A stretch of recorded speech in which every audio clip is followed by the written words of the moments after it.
السلام علیکم دوستانو، تاسو ته یو ځل بیا هم ښه راغلاست وایم. الله دې وکړي چې ښه وي او ژوند مو په خیر تېرېږي. په دې ویډیو کې زه تاسو سره د بسکټ او چاکلیټ یا کاکاو نه جوړ شوو خواږو ډېر اسانه ریسیپي شریکوم. د دې جوړول ډېر وخت نه نیسي او ډېر خوندور راځي. اول به یې کریم جوړ کړو. د دې دپاره به 500 ګرامه قیماق واخلئ، یو لوښي کې به یې واچوئ او 2 دقیقو دپاره یې مکس کړئ. دا کوم قیماق چې ما کارولی دی دا تقریبا 200 ګرامه دی، نو د دې نه مې 2 قوطیه وکارول. هغې نه بعد به 4 نه تر 5 قاشوغې میده شوې بوره به پکې واچوئ او دا به هم 2 دقیقو دپاره مکس کړئ. بیا به پکې یوه وړه قاشوغه ونیلا هم پکې واچوئ او لږې نور هم مکس کړئ. ډېرې هم مه مکس کوئ چې بیا ټینګ یا کلک کېږي. دا چې ولې داسې ونه کوئ دا به زه تاسو سره مخکې په دې ویډیو کې شریک کوم، نو ویډیو تر اخره وګورئ.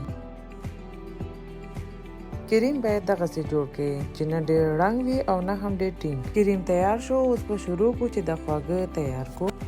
د دې لپاره به تاسو تقریبا 500 ګرامه بسکټ پکار وي. بسکټ تاسو کولی شئ د خپلې خوښې واخلئ، پروا نه کوئ چې هر رقم وي.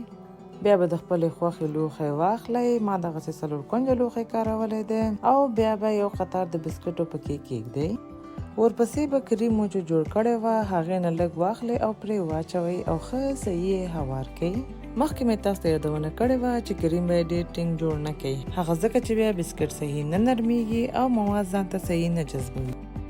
کریم مو چې په بسکټو ښه صحیح هوار کړو بیا به یو بل قطار بسکټ پرې کېږدئ. دا مو چې کېښودل بیا به دوباره کریم پرې واچوئ. نوره مرحله یو شی دی، فقط هر څومره قطاره چې غواړئ هماغومره قطاره کولی شئ جوړ کړئ. ما دلته 2 قطاره جوړ کړلو، دا یې دریم یا آخري قطار دی. دې پسې به پاتې کریم پرې واچوئ او بیا به یې سم صحیح هوار کړئ لکه څنګه چې ویډیو کې تاسو ګورئ. د بسکټو خواږه مو اوس تیار شو، دا به اوس یخچال کې کېږدئ او د سر دپاره به چاکلیټ یا شوکلاد اوبه کړئ. د دې دپاره به د خپلې خوښې چاکلیټ یا شوکلاد یا کاکاو هر څه چې ورته تاسو وایئ واخلئ، میده به یې کړئ او یو لوښي کې به یې واچوئ. بیا به یو بېل لوښي کې جوش اوبه واچوئ. چاکلیټ به د لوښي سره په جوش اوبو کې کېږدئ تر څو چاکلیټ اوبه شي. قاشوغې سره یې ښه صحیح وښوروئ تر څو چاکلیټ ښه صحیح اوبه شي.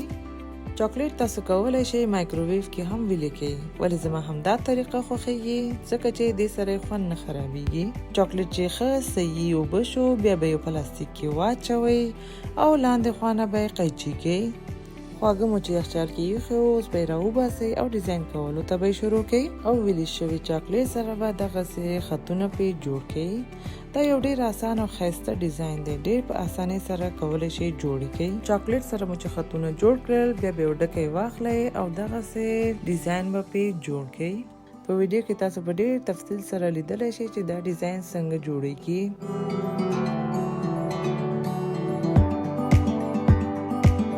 ډیزاین چې مکمل شو نو تاسو کولی شئ څنګونو کې لږ چاکلیټ او بسکټ مات کې واچوئ او یا هم یوازې 2 یا 3 بسکټه میده کې او څنګونو کې واچوئ.